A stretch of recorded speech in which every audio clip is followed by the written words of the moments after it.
Bharatiya Janata party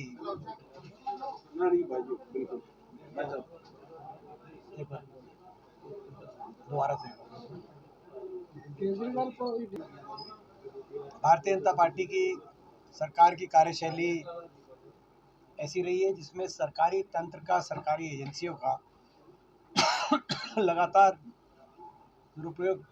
करने का पूरे देश के अंदर एक मैसेज गया है, एक इम्प्रेशन बन पड़ा है कि सरकारी एजेंसियों का दुरुपयोग किया जाता है भारतीय जनता पार्टी द्वारा। और विपक्ष की जो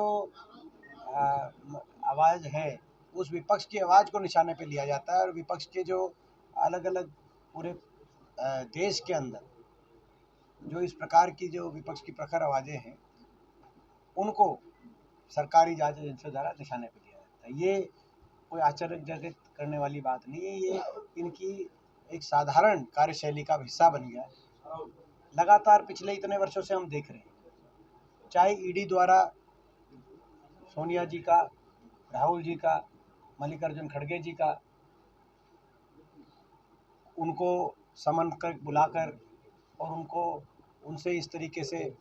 व्यवहार करने की बात रही हो, घंटों तक उनको ईडी ने अपने पास रखने की बात रही हो, चाहे अन्य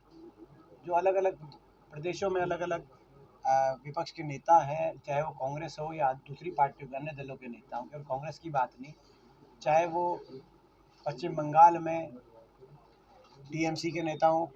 को निशाने पर लेने की बात हो, बिहार में वो लालू प्रसाद यादव जी, उनके परिवार की बात रही हो, चाहे वो उत्तर प्रदेश के नेताओं की बात रही हो, चाहे झारखंड की बात रही हो, चाहे वो कांग्रेस के अंदर मल्लिकार्जुन खड़गे जी, सोनिया जी, राहुल जी, हरियाणा में चौधरी उपेंद्र सिंह हुड्डा जी, हर प्रदेश में जो भी विपक्ष में मजबूत कोई आवाज़ डटी रही बीजेपी के खिलाफ, उसको अपने निशाने पे लिया। बड़े आश्चर्यचकित करने वाली ये भी बात है कि जो कई देश में कोई ऐसा कोई नेता जो भाजपा ज्वाइन कर जाता है, तो उसके मुकदमे ठंडे बस्ते में वैसे ही चले जाते हैं, वैसे ही पहुंच जाते हैं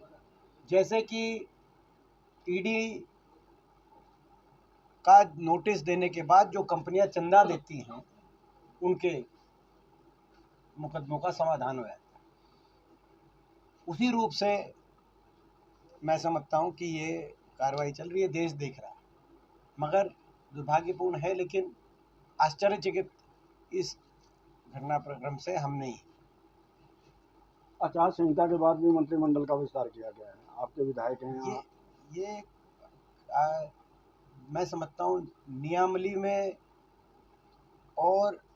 लोकतंत्र की गरिमाओं में, संवैधानिक व्यवस्थाओं में विश्वास रखने वाले लोग नहीं हैं जो सत्तासीन हैं आज के दिन, ये स्पष्ट है। तो मैं समझता हूँ ये भी हम इससे चौंके नहीं, हमें पहले ही पता था, पूर्वानुमान था कि इस तरह की घटना घटित होगी हरियाणा में, और किया गया, सरेआम किया गया।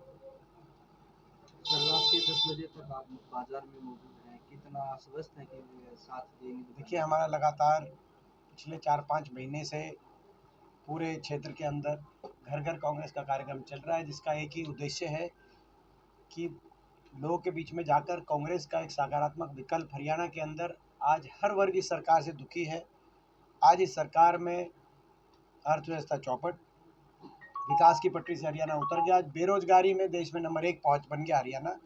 यानी कि काम धंधे ठप हैं, महंगाई ने गरीब आदमी कमर तोड़ दी, गरीब आदमी के लिए कोई योजनाएं सरकार केवल कागजों में फ़ायदा लोगों को हो नहीं रहा, और अपराध दर में हरियाणा देश में नंबर 1, नशे में हरियाणा में देश में नंबर 1, भ्रष्टाचार में आज हरियाणा का नाम इस बीजेपी जेजेपी सरकार, और हर वर्ग नाराज। और ये हम नहीं कह रहे हर वर्ग नाराज, ये बीजेपी मान रही है, तभी मुख्यमंत्री उप मुख्यमंत्री का चेहरा बदला इन्होंने। लेकिन अब ये क्या चेहरा बदलेंगे, अब तो जनता ही सरकार बदलेगी, क्योंकि अब तो समय हो गया,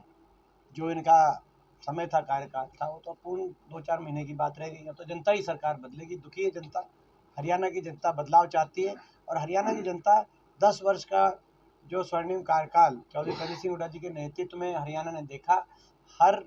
सेक्टर में विकास हुआ और प्रदेश में खुशहाली, प्रदेश के अंदर एक खुशहाली का समय था। उस समय को आज हर वर्ग याद कर रहा है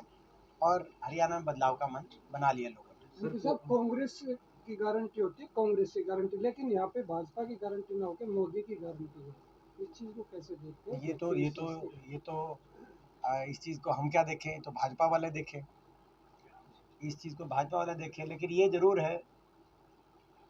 कि ये तो उसी तरह का उदाहरण है कि जैसे पोलियो एक बड़ी जब थी तो वैक्सीन लगी तो कांग्रेस की भी नहीं थी, वो तो ऐसा लगा कि भारत सरकार की तरफ से वैक्सीनेशन का ड्राइव हुई और मुफ्त वैक्सीनेशन से पोलियो फ्री देश को पोलियो से कब पूरी तरह से रहित देश की व्यवस्था बनी। और यहाँ पे ये स्थिति है कि वैक्सीन वाले चंदा, महामारी के टाइम वैक्सीन बनाने वालों से चंदा बीजेपी ले रही है, चंदा बीजेपी को, लेकिन नाम ये दिया कि मोदी जी ने वैक्सीन, और वो वैक्सीन देश दुनिया में सबसे महंगी वैक्सीन हिंदुस्तान में वो कोविशील्ड के रूप में हिंदुस्तान की जनता को प्रदान की इस सरकार के माध्यम से। मगर बड़े गंभीर विषय इस बात का है, जिस महामारी में लोग अपने खुद से घर से कोई कितना ही खर्चा होता था तो खर्चा करने में पीछे नहीं हटता था, कहीं ऑक्सीजन की व्यवस्था कराओ, किसी खाने की व्यवस्था कराओ, कैसे भी अपना इंसानियत को बचाने के लिए। ऐसे समय में बीजेपी चंदा ले रही थी, करोड़ों का चंदा वैक्सीन बनाने वाले। जिस तारीख को चंदा लिया गया 53 करोड़, उससे 3-4 दिन के बाद जो वैक्सीन बनाने वाले थे उनके मालिक की मीटिंग हुई प्रधानमंत्री से, और उसके एक हफ्ते के बाद उनको ये वैक्सीन का परमिशन मिली। तो वो चंदा क्यों दिया गया था और वो क्यों लिया गया था, हम इस पर कोई सवाल नहीं उठा रहे, लेकिन जनता के दिल में इसमें कई जो है, मैं समझता हूँ कई प्रकार के प्रश्न चिन्ह उठते हैं। तो ये आपने जो बताया कि भाई जो है, आप ये बता रहे कि इनकी गारंटी, तो वो वैक्सीन नाम से क्यों कराई गई, वो उसी तरह का उदाहरण ये बनता है। एमपी साहब, एक संत रविदास जी के नायब सैनिक जी ने, उसमें प्रोटोकॉल के हिसाब से मुख्यमंत्री का नाम ऊपर होना चाहिए, जबकि पूर्व मुख्यमंत्री का नाम ऊपर है, फिर मुख्यमंत्री का, फिर अन्य का। इसको आप क्या मानते हैं, कहीं रबड़ की स्टैंप तो नहीं है? देखिए, ये जो है, मैं अगर ऐसा हुआ है हम देख पता नहीं, मगर ऐसा हुआ है तो शायद हो सकता है कि ये हमारे प्रदेश और देश के इतिहास में पहला उदाहरण हो, अगर ऐसा हुआ है। लेकिन ये आप बता रहे हैं, इसको हम शिलान्यास किया उसमें, और ऐसे ही लिखा हुआ कार्ड पे भी और पत्थर पे भी। अच्छा, तो बहन जी बता रही हैं, तो यानी कि बात हो जाती है, वेरीफाई हो जाती है, तो ये मैं समझता हूँ उचित नहीं, ये उचित नहीं है। ये क्यों हुआ, कौन जो है,